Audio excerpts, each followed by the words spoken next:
pitch again and again really teaches you how to sell both your company and yourself and the product.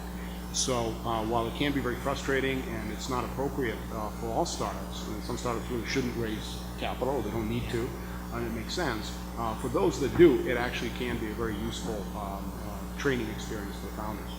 And it definitely also helped me refining my business plan, right? Because every time you walk in there, you have these smart people across from you, you tell them something, and you sell, you realize, well, hang on a second, that doesn't quite add up. So you go back, you change it, and next time you present, it's a little better, and it's a little better. So it definitely helps, and they have good feedback too, right? Yeah, yeah, we didn't raise any VC funding, but we did go and do investor pitches for smaller folks because we were just trying to raise a small amount of seed money. And the process, you know, it's like Rafi said, every time you do it, you see what works, what doesn't work, and you see if they kind of go, then you change that part of the presentation for next time. And over time, it does help you get your act together. If nothing else, it gets your act together. Because if you don't present yourself the way everybody else is presenting themselves, they're going to just throw you out of the room. So you have to write at least a little bit of a business plan, and you have to have, you know, some structure and logic to what you're doing. I mean, the elevator pitch of how you position your company is very, very important. To be able to present your message precisely about what we're going to do, how you differentiate yourself from the value, and down to the revenues and how you're going to do your business model is so important. So even if you're starting up a business, think about the discipline of doing the VC exercise. And how VCs were haters. How formalized should that be? Sorry, I didn't mean to interrupt, but you know, does that need to be a sheet of paper, or is that like you think through it at a certain point, or? You have to document it. I'm sorry, you have to write it down, and you have to have it really nicely done. It's not something you can do in the back of a piece of paper. It has to be a formal document, because it's like everything. If you're a developer, if you develop on the fly, it doesn't work. You have to document it, you have to build it, you have to plan out the architecture so that you're not fixing problems on the fly. But you'll still get it wrong. You'll still make mistakes, you get the feedback, and somebody say, well, are you sure that's going to work? What's the value proposition there? What I discovered is, first I thought, well, I have to write this like 10, 15 page business plan and an executive summary along with that, and then you have the VC pitch deck with like 8 slides, however many you have, and you go pitch the VCs with that. I realized I never was asked for a business plan. I was always asked for the VC pitch deck. So you have to have a really solid deck that goes through all the important things, and you need to know what to say to it. It's not just the bullets you have on there, but you need to make sure you have thought to it. And it helps to write the business plan around that because it makes you think about it. But I never had to show anyone a formal plan, or not at our stage of the company. Yeah, the pitch deck is definitely way more important because that's what your people are going to see. But the business plan behind it, really, at least a 1 to 5 pager is critical, because it's kind of like trying to build a house without a blueprint. If you have a vision but you don't actually document, you know, where the frames go and where you have to nail things down, it's just not, you're not going to know where you're going. You're going to start off in a direction, and I heard a quote recently, it was hilarious. The only thing worse than going in the wrong direction is going in the wrong direction enthusiastically. That's kind of where you get without a plan. Sure. And so you know, is the, and Rafi, you're in the process of doing this now, but going out and talking to VCs, and Eugene, maybe you can answer this better than anyone.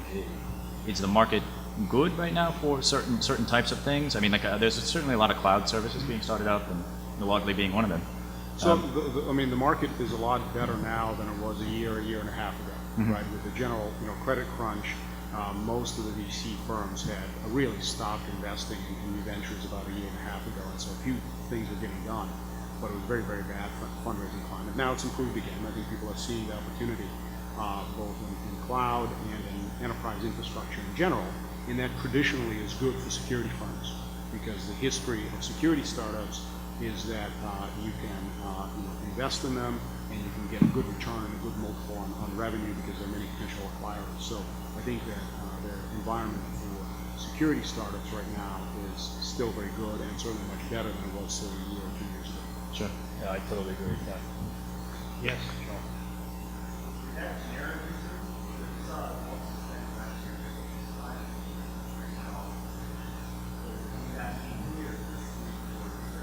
Oh, of course, you're absolutely right. I mean, I think it's always skewed, and it's always moving from one thing onto another as technology shifts and as the IT spending priorities shift. So it was just an overall statement. You're right. There's always differences, and that can change almost on a month-by-month basis. If there's an acquisition that's really hot, or some VC, plows $15 million into a particular company, everyone else all of a sudden decides that yes, JPEG virus filtering is the investment opportunity, and it'll be something else the following month. Right, and there's trade-offs too, right? I mean, when the economy is down, there may not be as much access to funding, but there's also tremendous access to talent. So if you can find people that just got laid off that maybe you can partner with, maybe they have a nice runway that you can use, you can partner with them, give them stock instead of cash, and you can start the company that way, and then when the economy comes back up, then as you start getting revenues, then you start paying them, and it all works out well. If timing works out. And so you touched on something interesting there. How do you find a team to start folks with, or do you do it yourself? Or does it depend? Never on do the it yourself. Okay. Since I guess I threw that out there. Probably the most important lesson I've learned is teamwork. There's no I in team. I happened to, when I left my last job, one of my guys came with me to be an equal partner, and then it just worked out 2 weeks before we started. One of my old buddies from CSC called me up and said, hey, I heard you're starting a company. I want to do sales and operations and marketing stuff. And I'm like, oh, wow, that's exactly what I don't want to do. Great. So he jumped in, and it was the best thing ever, because the three of us, Paul is more technical, Mike is more business, and I kind of float between the two.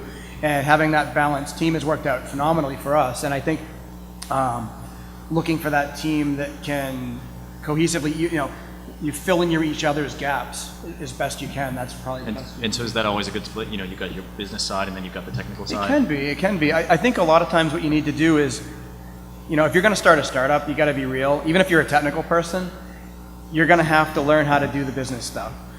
If you're going to be, if you're going to run a company, the language of business is accounting, and if you have to know how to read a balance sheet and cash flow statement and those kinds of things. So there is a learning curve no matter what, but Sure. If your main skill is not, I'll give you an example. If it were up to me to write the paychecks, we'd never get paid, right? Because that's not my skill set. So, you find people that can complement your skills and have them do those things that you're not great at.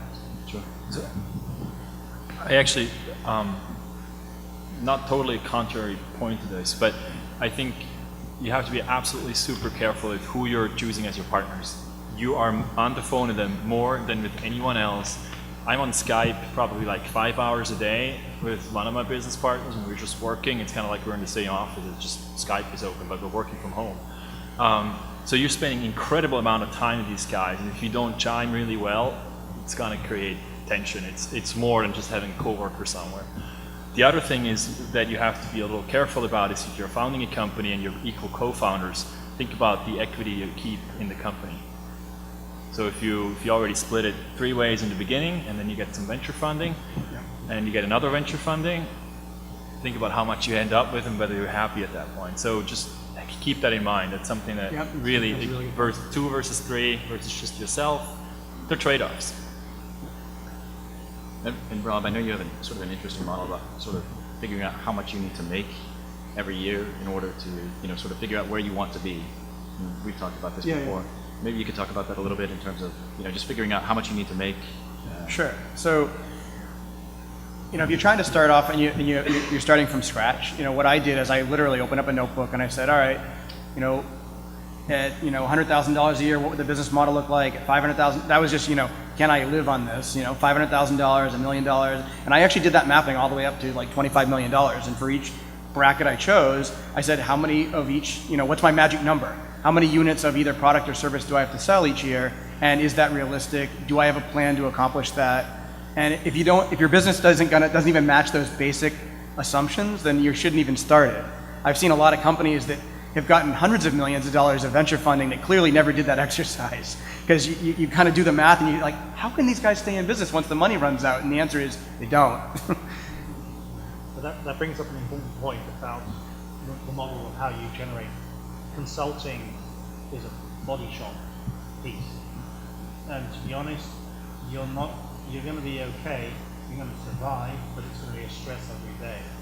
But you've got to work on building assets or something that can sell and keep generating revenue Absolutely. an asset. Because if you're just going to straight consulting on a body shop, it's tough, the barriers to entry, all the competitive stuff. But if you've got something unique and exciting, and then that probably can be the most important thing, is you can tap into your excitement, your emotions, your energy, because you believe in that thing.